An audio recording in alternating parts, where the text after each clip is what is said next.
Umani ng atensyon sa social media ang isang Facebook post ni Jonathan Vega Magistrado, isang ABS-CBN executive matapos niyang ibahagi ang isang litrato na kuha sa loob ng ELJ building kung saan makikita ang malaking signage ng umagang kay ganda.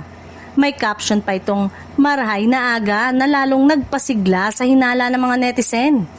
Dahil dito, mabilis na kumalat ang espekulasyon na posibleng magbabalik na ang iconic morning show ng ABS-CBN.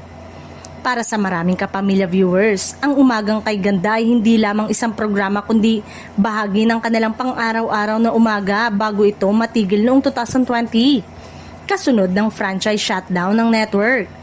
Bagamat wala pang opisyal na pahayag ang ABS-CBN tungkol sa formal na pagbabalik ng Magandang Umaga, hindi mapigilan ng mga netizen na magbigay ng kani-kanilang reaksyon. Marami ang nagsasabing miss na nila ang UKJ, habang ang iba naman ay naniniwalang maaaring ito ay soft launch, renovation ng studio o paghahanda para sa isang bagong format ng morning show. May ilan ding nagsasabing posible nga daw na Umagang Kay Ganda ay ibalik sa digital platform, cable o partner free TV channel ng ABS-CBN.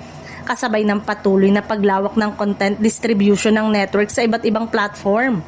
Sa ngayon, nananatiling haka-haka pa lamang ang lahat, ngunit isang bagay ang malinaw, buhay na buhay pa rin ang interes ng publiko sa Umagang Kay Ganda.